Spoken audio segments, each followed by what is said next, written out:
브런칭에 오신 여러분들을 환영합니다.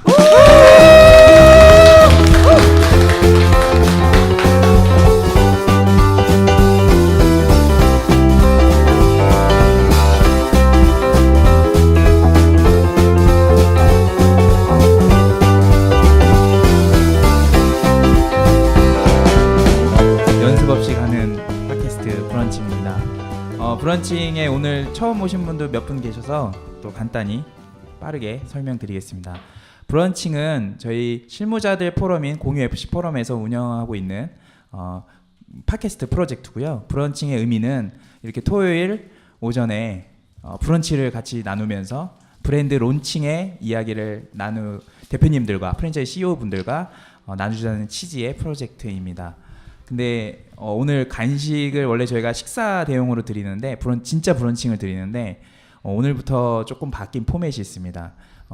일단은 간단한 간식이고요.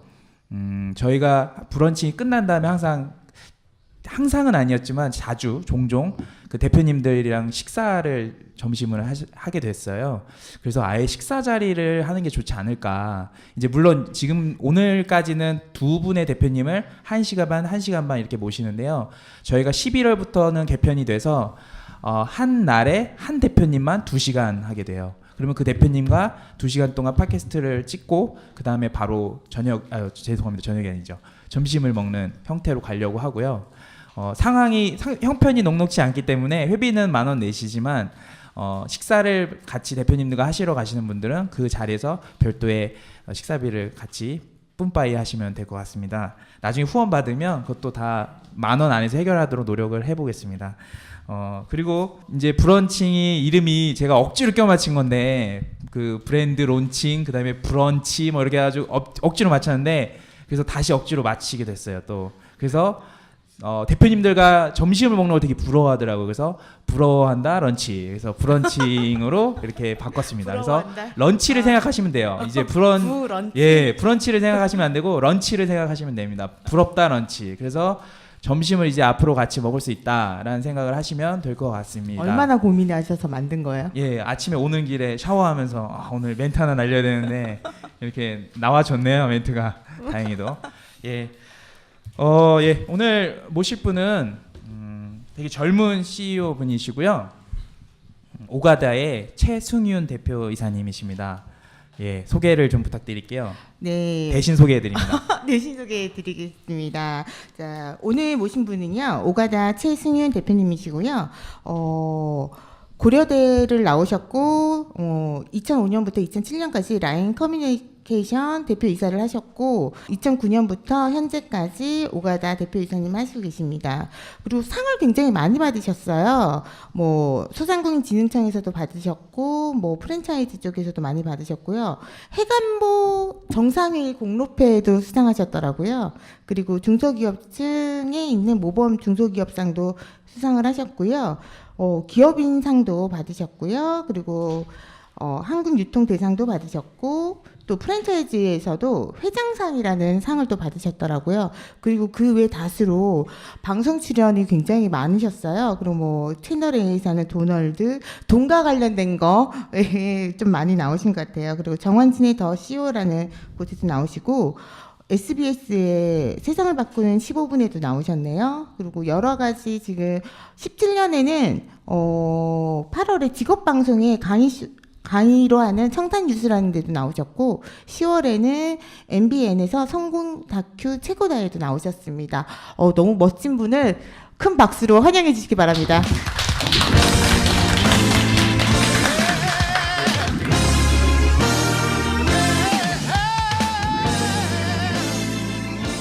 네, 일어서서 인사하신 대표님 처음입니다. 잘생기셨는데 안녕하세요. 매너도 좋아요. 네네. 네, 안녕하세요. 네, 안녕하십니까. 예, 간단히 자기소개 부탁드리겠습니다. 네, 안녕하세요. 저 오가다라는 회사 창업하고 8년째 운영하고 있는 최승윤이라고 합니다. 네. 반갑습니다.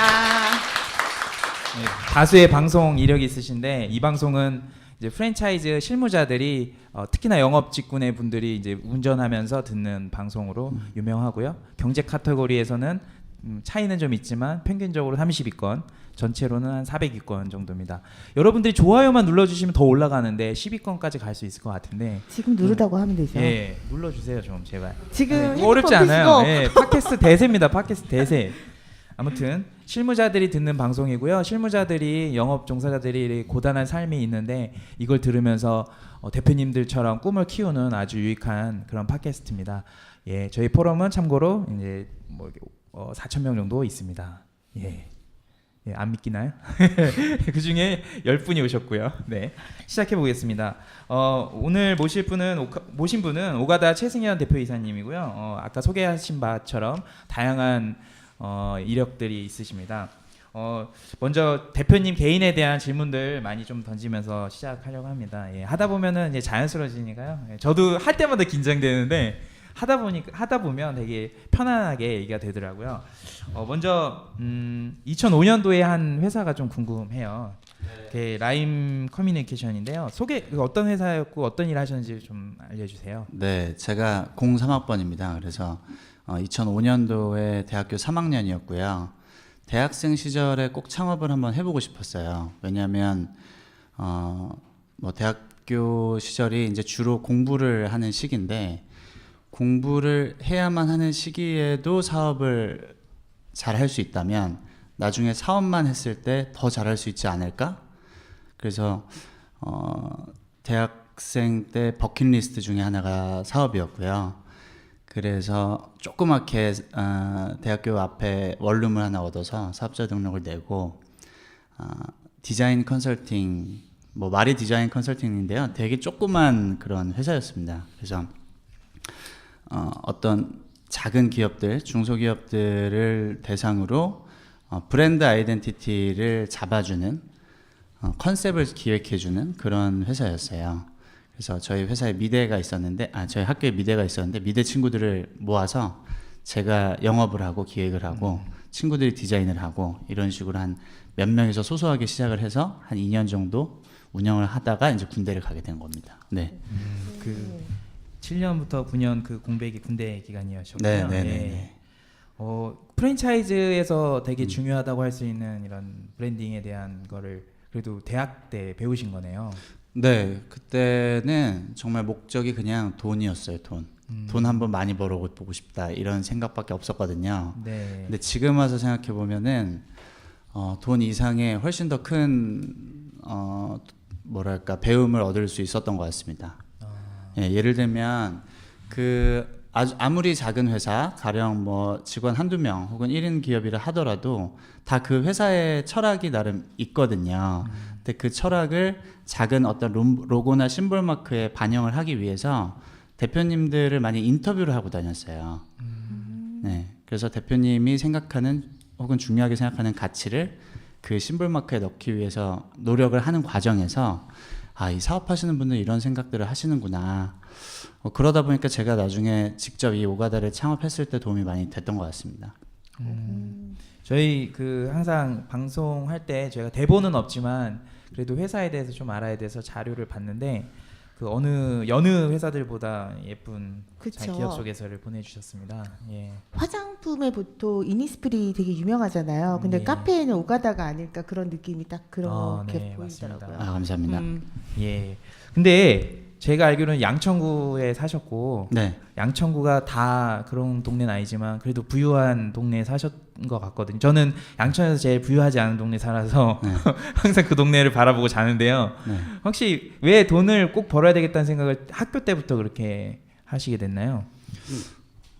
모르겠어요. 그냥 돈이 너무 좋았어요. 탐욕적인 대표님이 오랜만에 쌤이 나오셨습니다. 굉장히 빠르셨다는 얘기 네, 같아요. 굉장히 돈 벌고 싶었고 예. 그리고 어렸을 때부터 막 사업가가 되고 싶다라는 생각보다는 일상생활 속에서 요런 거 하면은 될 것 같은데 하는 아이디어를 많이 떠올리는 편이었던 것 같아요. 어렸을 때도. 네. 그렇습니다. 노원오문학과 네. 가셨는데요. 네. 예, 혹시 여기에 뜻한 바가 있으셔서 이때 네. 제가 고등학교 때 러시아에 교환학생으로 또 갔다 왔었어요. 러시아에 관심이 되게 많았고 나중에 통일 한국을 대비해서 철도가 낮으면 굉장히 할 일이 많겠다 막 그런 생각도 있었고 또 외교관이 되고 싶은 마음도 청소년 시기에는 좀 있었거든요. 그래서 자연스럽게 선택을 하게 됐죠. 어차피 이따 프랜차이즈 브랜드에 대해서 더 깊게 이야기 나눌 때 해외 진출에 대한 얘기를 나눌 거지만요. 지금 나온 김에 러시아의 프랜차이즈 진출은 하는 기업이 별로 없어 보이는데 네. 불가능한 건가요? 굉장히 어려운 것 같습니다. 특히 이제 음료 쪽은 네. 사계절이 뚜렷한 우리나라도 사실 쉽지 않은데, 그러니까 동남아시아라든지 이게 사계절 내내 따뜻해서 사람들이 목마른 나라가 음료하기가 쉽고 러시아 같은 경우는 이제 계속 추우니까. 네. 그래서 그렇지만 그래도 한국 기업들 중에서 러시아 진출해서 잘 되고 있는 사례도 많이 있기 때문에 또 제가 좋아하는 나라고 그래서 뭐 늘 관심은 가지고 있습니다. 네. 그 주제랑은 조금 다른데 문득 오늘 브런칭을 어떻게 오시게 되셨죠? 어떻게 오늘- 소개받으셨는지 네. 브런칭을 처음입니다. 처음 소개하신 섭외가 분이 들어와서 누가 섭외를 해주셨죠? 네? 누가 섭외를 해주셨죠? 제가 했어요? 네. 아 제가 했나? 아 죄송합니다. 이 뭔가요 이게? 맞다. 어떻게 된 거죠? 제가 페북 메시지를 드린 것 같습니다. 맞죠? 그렇죠. 아 예 네. 죄송합니다. 네. 이런 방송 사고급 죄송합니다. 네. 근데 예. 이게 이제 예. 알볼로에서 또 많이 그런 이 얘기는- 공간이 네. 알볼로의 회사의 사내 카페의 네. 2층 공간을 네. 하고 있고 사회자인 제가 알볼로에 현재 재직 중이죠. 그렇죠, 그렇죠. 네, 그래서 공간을 통해서 이렇게 여러 가지 좋은 프로젝트를 하고 있고요. 너무 대단하게 생각합니다. 아, 뭐 평소에도 존경하는 기업이고 또 대표님이시지만 예. 이런 그러면 그 활동을- 방송인 김에 알볼로 대표님에 대해서 어떻게 생각하시는지 한번.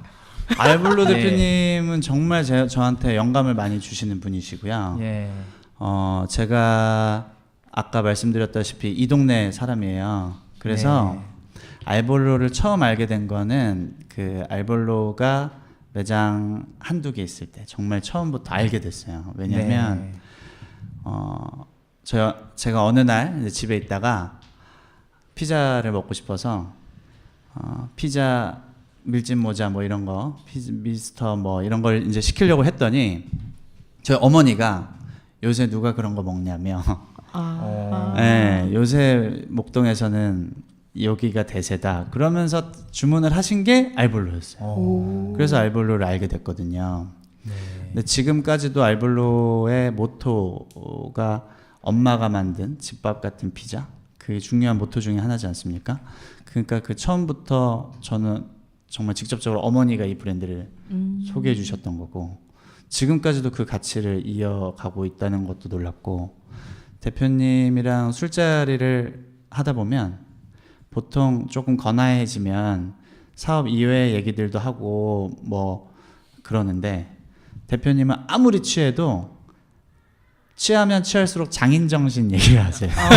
재미없는 얘기 하시네요. 굉장히 취한 상태에서 최 대표 사업의 본질은 장인정신인 것 같다 이런 얘기를 하시고 그런 면에서 되게 놀라움을 많이 주시는 대표님이고 존경하는 기업입니다. 네. 와.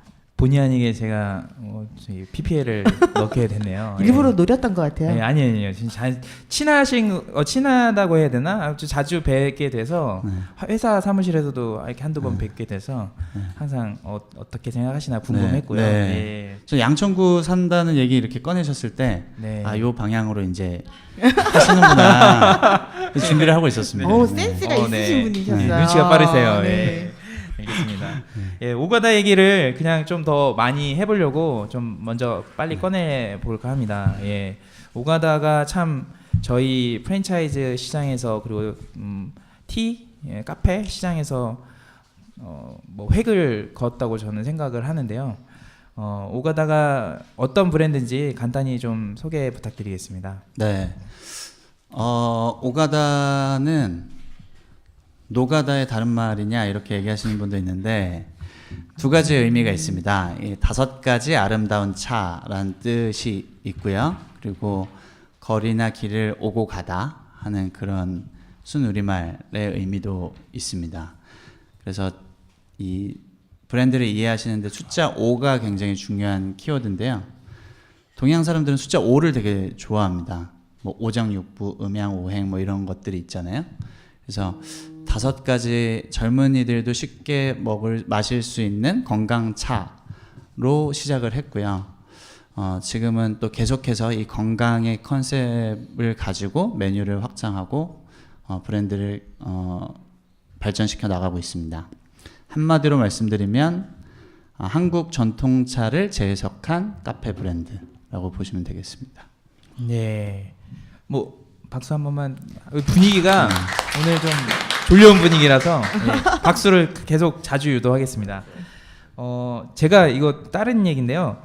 그 아시는 분이 그 한방 차들은 이제 많이 있는데 뭐 확산이 되지는 않았는데 그걸 티백으로 만들어서 이렇게 사업을 하려고 하는 사람들이 있더라고요. 네. 여기 오가다의 제품들도 네. 좀 저희가 이따가 제품에 대해서 쭉 얘기하겠지만 혹시 오가다만의 특별한 제품들 뭐 이런 것들 소개를 부탁을 드릴게요. 네. 저희가 음료가 40종 정도 되고 푸드류가 한 20종 정도 되는데요. 그 음료 중에서 한 60% 정도가 차 종류예요. 차 종류는 다양하게 나눌 수가 있는데 저희 회사는 세 종류로 구분을 합니다. 그래서 코리안 블렌딩 티라고 해서 한국 전통차를 컨셉으로 한 그 카테고리가 있고요.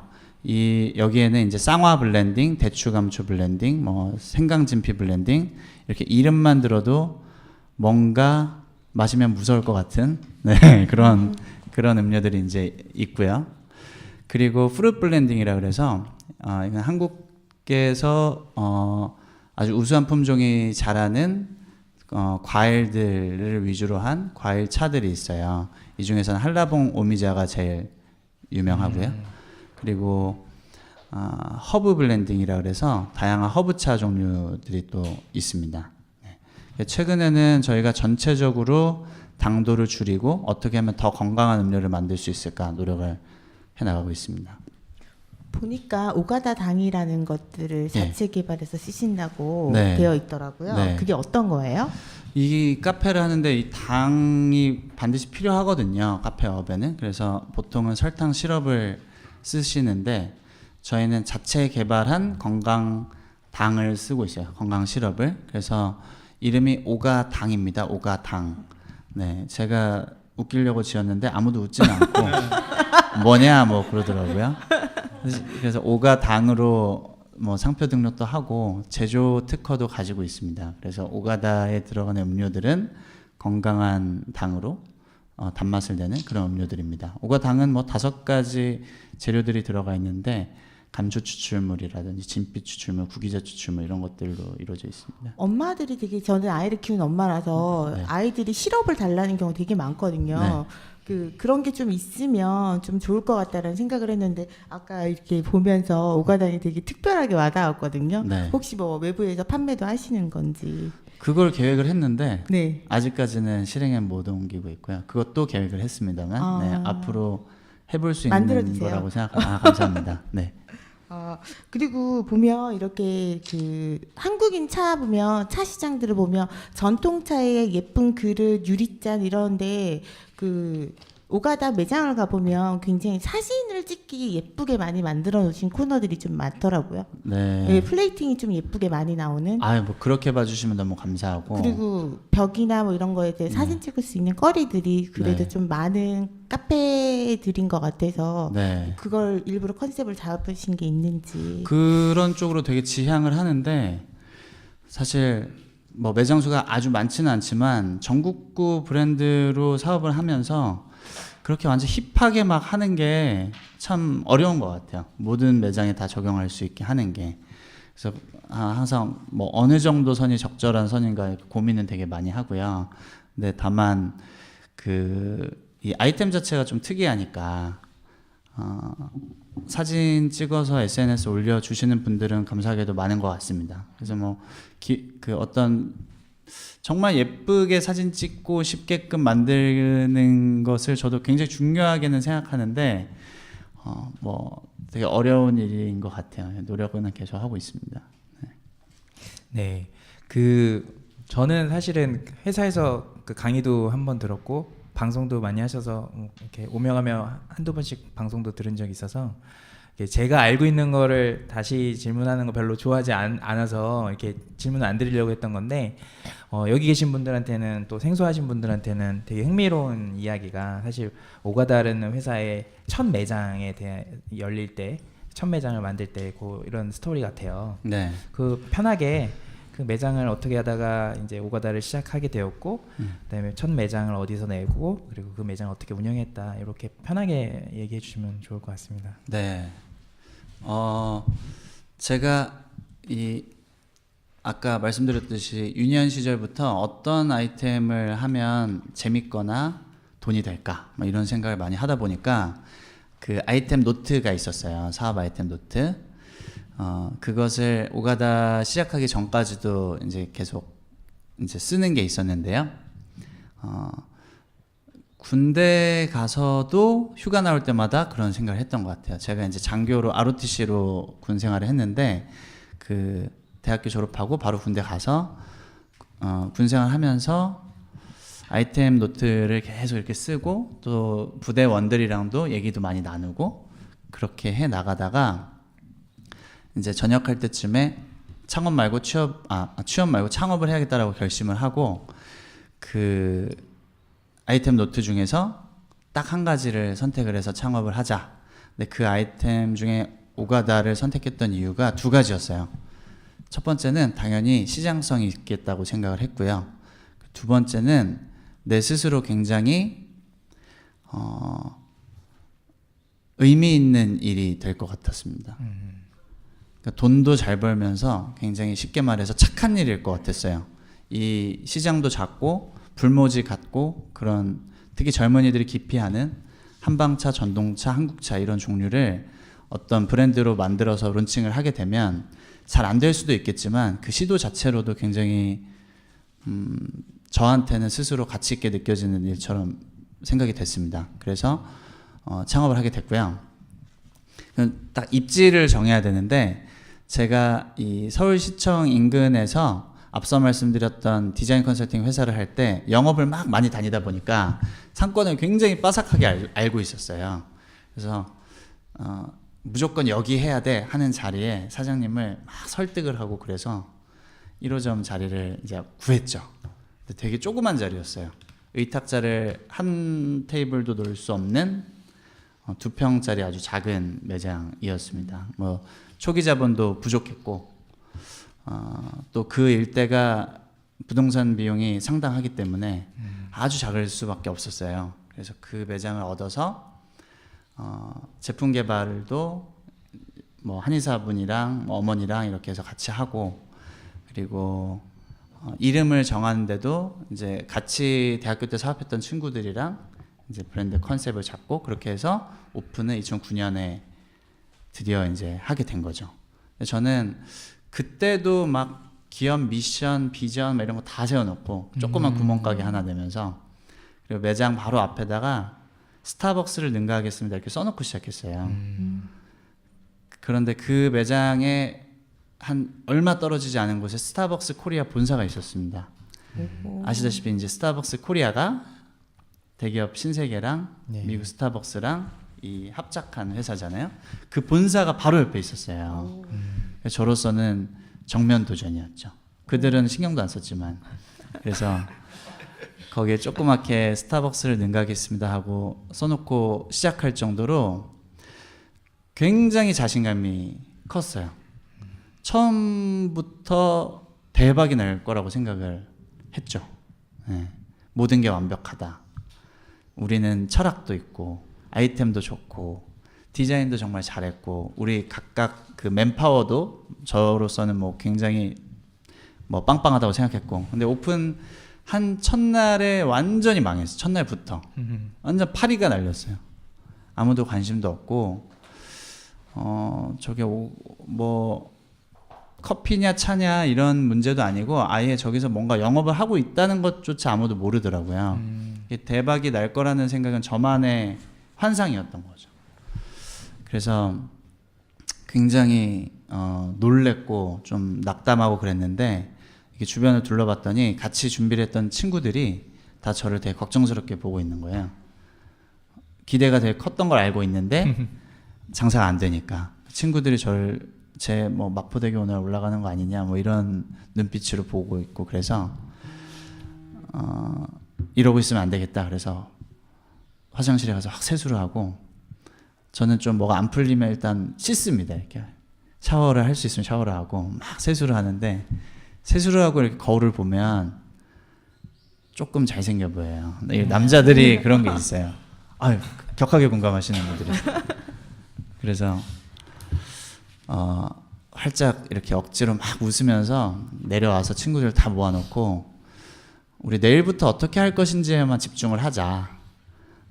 그래서 아이디어들을 막 받아서 다음 날부터 매장 앞에서 춤도 추고 손님들한테 막 이름 물어봐서 이름도 외워가지고 다음번에 지나가다 만나면 막 이름 불러드리고 막 그렇게 하면서 한 분 한 분께 우리가 왜 이러고 있는지에 대해서 설명도 막 해드리고 거의 분위기가 그런 분위기였어요. 이렇게 도심지에 양복 입고 아주 검은 정장 입고 검은 가방 갖고 다니면서 이렇게 뭐 막 종교 같은 거 설득하시는 분들 있잖아요. 네. 그런 것처럼 지나가시는 분들한테 막 얘기를 했던 것 같아요. 내가 왜 이걸 시작을 했고 내가 여기서 가게를 하고 있고 근데 나의 꿈은 뭐고 이런 걸 막 말씀드려서 한 명을 정말 오게 하게 만드는 게 굉장히 어렵다는 생각이 그때 들었고 어쨌든 근데 한 명이 오면 무조건 다음날 오게 만드는 게 목표였어요. 네. 다음날 딱 오실 것 같이 하고 매장에서 이제 가세요. 그럼 다음날 또 딱 오시면 이름도 알고 있고 다 알고 있으니까 또 막 설명드리고 그러다 보니까 매장에 와서 메뉴를 고르시는 게 아니고 아무거나 주세요 이렇게 하는 고객들이 막 늘어나기 시작하고 점차 매출이 이제 좋아지기 시작했죠. 네. 그러다가 어느 날 줄이 확 쓰는 거예요. 오. 네. 그때의 그 쾌감을 이루 말할 수가 없죠. 얼마 만에 줄이 서게 된 거예요? 한 3주 걸린 것 같아요. 3주밖에 네. 안 걸리신 거예요? 3주밖에 고생 안 하셨네요. 네, 그렇습니다. 우와. 줄 세우는 데는 그랬어요. 아니 그때 이런 컨셉의 네. 매장들 브랜드가 없었나요? 그 시기에? 없었죠. 사실 지금도 뭐 별로 없고요. 네. 예. 그 줄을 세우기 시작하면서부터는 뭐 순탄하게 오신 건가요? 뭐 그렇지는 않죠. 뭐 항상 어려움은 있게 마련인데 그렇게 기대와 어긋나는 그 결과가 나왔을 때 얼마나 에너지를 써서 그 다음 스테이지로 갈 수 있느냐 계속 그것의 반복이었던 것 같습니다. 여태까지. 네. 첫날부터 이제 어려움이 왔던 것처럼 계속해서 뭐 어려움을 극복을 하는 과정이었던 것 같아요. 그때 매장에 그 아까 몇 평 안 된다고 하셨는데 네. 매출이 어느 정도 됐었나요? 그때 매출이 일매출이 첫날에는 지인들한테 판 것 빼고는 없었거든요. 근데 한 달 뒤에는 하루 매출이 100만 원 정도 나왔어요. 2평에서. 2평에서. 그러니까 굉장히 많이 나온 거죠. 왜냐하면 월세가 관리비까지 70만 원이었거든요. 그런데 하루 매출이 100만 원이었으니까 뭐 여기 다 전문가 분들이시니까 벌써 이렇게 막 운의 잔해를 이렇게 막 쓰시는 네. 상당히 뭐 개인 사업으로는 잘 된 거죠. 그리고 객단가도 낮았어요. 한 그 당시에 2-3천 원 정도였는데 하루에 100만 원 정도 매출이 나오려면 거의 뭐 계속 이제 네. 판매가 돼야 되잖아요. 그래서 일대에서 정말 제일 잘 되는 가게가 됐죠. 네, 그래서 예, 감사합니다. 오. 저보다 고개를 끄덕끄덕 네. 와 부럽다 이런 아, 그쵸. 느낌이었어요. 예. 근데 이런 얘기 너무 많이 저희 프랜차이즈 종사자들이 들어서 너무 흔한 얘기죠, 사실. 아니 그게 아니라 네. 너무 창업을 쉽게 생각해요. 이런 얘기들이 보통 방송에서 나오니까 그 몇 개월 정도까지 계속 장사를 하시다가 프랜차이즈가 어떻게 되신 건가요? 네, 저는 사실 프랜차이즈에 대해서 굉장히 두려운 마음이 컸어요. 주변에서 잘은 모르겠지만 장사 개인 사업 해가지고 잘 되면 또 두 번째 가게를 내보고 또 새로운 컨셉으로 가게도 내보고 그렇게 직영으로 해 나가는 것이 낫지 프랜차이즈 하면은 너무 고생이 심하다. 네, 그리고 사회적 책임도 굉장히 커지고 그래서 굉장히 조심해야 된다는 얘기가 많았고 막연히 무서움이 많았죠. 그래서 1호점 내기 전에 사업 계획서가 있었는데 그 계획서에도 프랜차이즈에 대한 계약이 아예 없었어요. 다 직영으로 하나씩 내자라는 생각으로 그래서 실제로 1호점, 2호점, 3호점 계속 직영으로 냈죠. 근데 1호점이 너무 잘 되고 나니까 2호점을 저희가 3개월 만에 그 근처에다가 또 조그맣게 하나를 냈는데 2호점은 다행히도 오픈하자마자 잘 됐어요. 근데 2호점까지 딱 나오니까 많은 분들이 이 오가다 간판을 달고 장사를 하고 싶다라는 분들이 막 찾아오시는 거예요.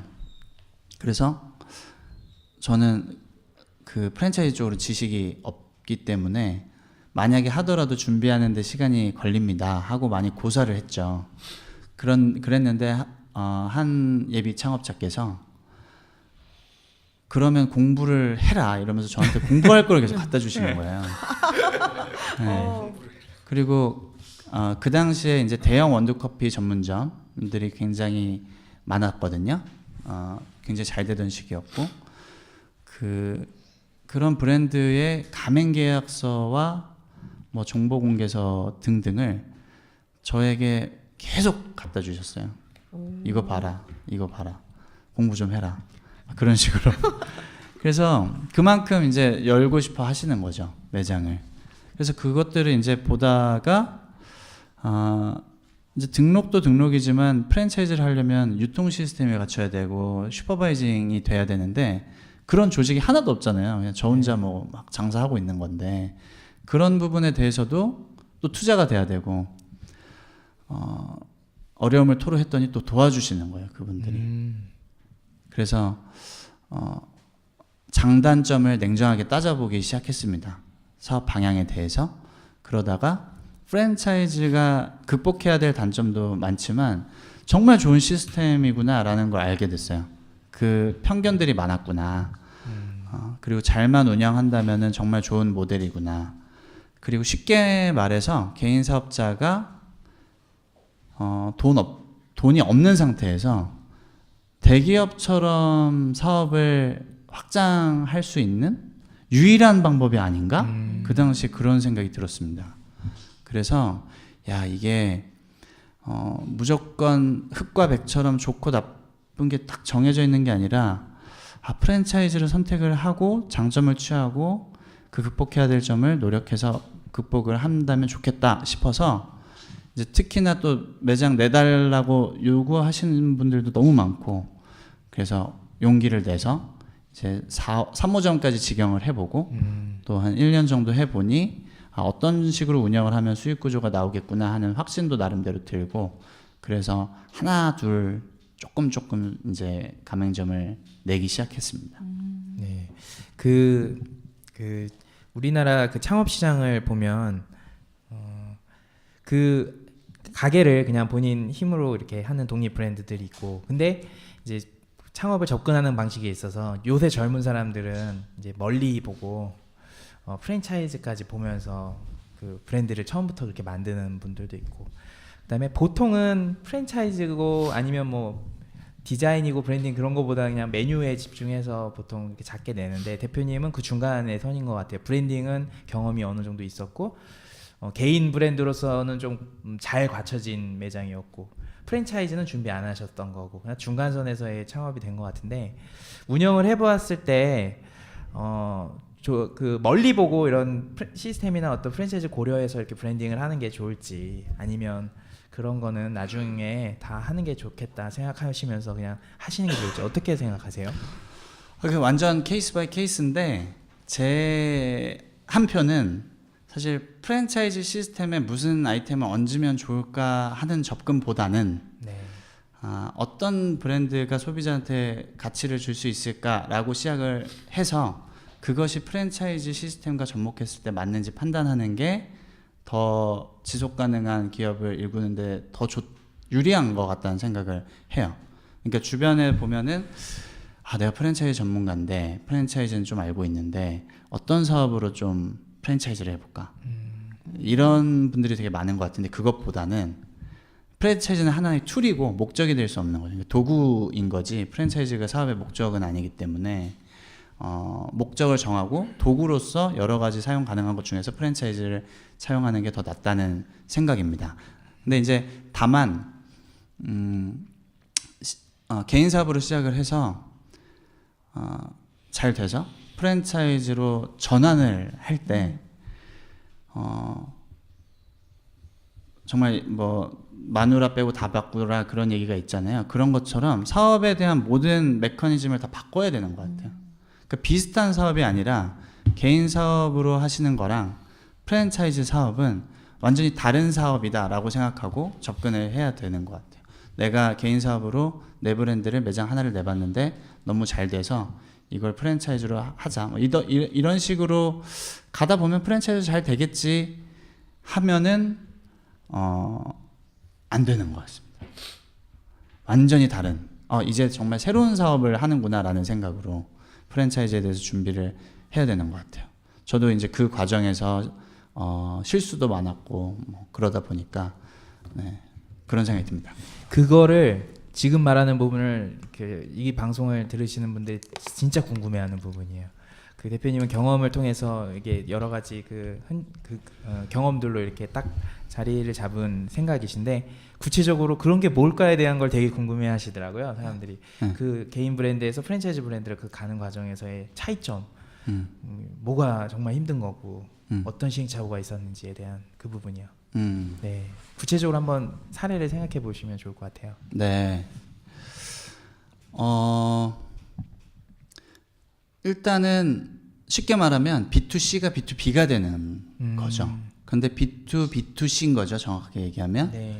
그게 완전히 다른 거잖아요. 기업을 어떻게 보면 하나하나의 가맹점주님들도 다 기업인데 그 기업을 컨트롤하는 사업으로 주요 사업이 바뀌는 건데 그 전에 B2C로 하던 생각으로 점주님들도 B2C 나처럼 하면 돼 이렇게 해가지고는 뭐 안 된다는 거죠. 오늘 좀 말이 잘 안 되는데 어쨌든 전혀 다른 구조의 사업이다라는 생각을 가지고 하나하나 다시 준비를 해야 되는 것 같아요. 내가 개인 사업을 성공했기 때문에 이게 프랜차이즈로 했어도 될 거야라는 생각보다는 개인 사업은 성공을 했는데 이제 프랜차이즈는 완전 다시 한번 시작해 볼까라는 마음으로 준비를 해야 될 것들이 많은 것 같습니다. 저에게 저희 방송에 조언해 주신 분들이 아마 1회부터 오늘이 9회거든요. 1회부터 8회까지 한 두 분씩 하니까 한 15분, 16분이 다녀가셨는데 아시겠지만 제가 방송에서 칭찬을 많이 안 하는 편에 가까워요. 여기 우 대표님이 칭찬 많이 하시고 서로 짠 건 아니지만 근데 저는 약간 그 아픈 얘기, 힘든 얘기 이런 거에도 카타르시스를 느끼거든요. 실무자다 보니까 그런 게 좀 있어요. 혹시 공개할 만한 수준에서의 힘들었던 일들, 그런 과정에 힘들었던 일 생각나시는 거 좀 편하게 얘기해 주실래요? 예. 힘들었던 거는 뭐 항상 많죠. 예. 근데 그것을 재밌게 생각하면 저는 좀 다 재밌게 느낄 수 있다라고 생각하고 사업하는 입장에서 고민거리를 꼽으라면 막 다 고민일 수가 있기 때문에 다 어떤 게임처럼 생각하는 편입니다. 근데 뭐 사례를 말씀드리면 사업 첫날에도 힘들었고 그리고 프랜차이즈로 전환하고 나서 초창기에 좀 힘들었던 부분도 있었던 것 같아요. 초창기에 가장 힘들었던 게 직영점들은 장사가 잘 되는데 네. 가맹점의 매출이 안 나올 때. 그렇게 어떻게 해결하셨어요? 슈퍼바이저들이 되게 이유가 궁금해할 것 뭐예요? 같아요. 이유를 혹시 그때 뭔지 찾으셨나요? 아주 뭐 종합적인 건데 일단 교육 시스템도 저희가 좀 안 좋았던 것 같고 그리고 직영점들이 왜 성공하는지에 대해서 핵심을 가지고 가맹점에 그것을 정해진 시간 안에 교육을 정확하게 시켜드려야 되는데 그리고 그 이후에도 관리가 잘 돼야 되는데 아무래도 너무 영세하다 보니까 제가 직접 부동산 개발하고 제가 가서 초도물품도 제가 넣고 냉장고에도 제가 다 넣을 정도로 매장 오픈하면 가맹점 앞에 가서 프로모션 한다고 제가 춤추고 슈퍼바이저도 제가 다니고 막 그러다 보니까 아무리 제가 발로 뛰어도 그게 한계가 있잖아요. 매장이 이제 계속 늘어나는데. 근데 직원들을 처음에 막 뽑는데 예를 들면 그냥 원두커피 전문점이나 비슷한 형태의 브랜드가 굉장히 많으면 경력자들이 와서 바로 역량 발휘를 할 수 있는데 이거는 시장이 저희밖에 없으니까 이게 육성이 되는데 시간이 또 걸리는 거예요. 네. 그러다 보니까 오가다 직영점에서 근무를 얼마 하지 않고 슈퍼바이저를 하다 보면 또 미숙하고 그게 육성이 되는 시간 동안에는 제가 많이 다녀야 되는데 이제 부족하고 그러다 보니까 처음에 힘들었던 게 있고 또 점주님들이 예상 매출이 별로 안 나오실 때 그걸 보는 게 마음이 너무 힘들었어요.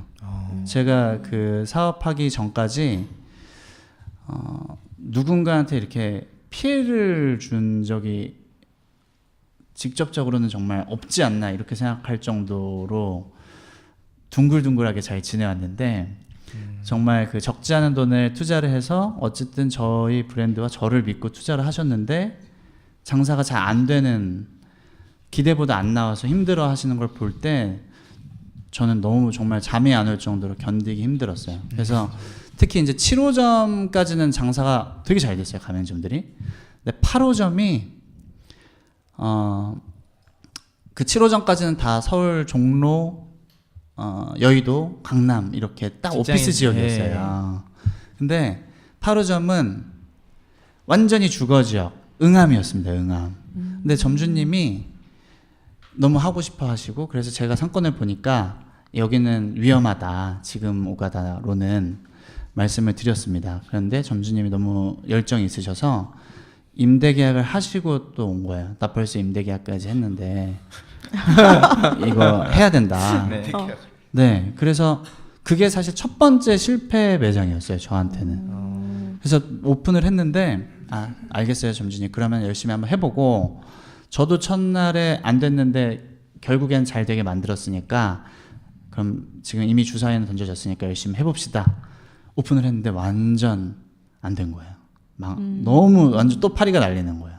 직영점은 열었을 때 파리 날리면 저 혼자 머리 싸매면 되는데 점주님이 파리 날리는 걸 제가 처음 보니까 막 미치겠는 거예요. 민망스럽고 어쨌든 인테리어를 하고 이러면서 우리 회사에 또 이유는 발생을 한 게 있지 않습니까? 그래서 그 매장에 매일 갔어요.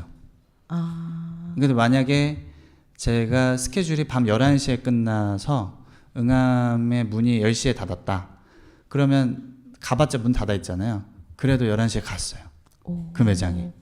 가가지고 이렇게 들여다보고 점주님한테 문자 남기고 전화하고 안쪽에 보니까 이렇게 해놨네요. 뭐 이렇게 하고 저는 이렇게 보고 갑니다. 이렇게 하고 주말에 가서 학교 후배들 막 몇만 원 쥐어주면서 불러가지고 막 홍보하고 막 춤도 추고 그렇게 노력을 해봤는데도 안 되더라고요. 좀처럼 매출이 뜨질 않더라고요.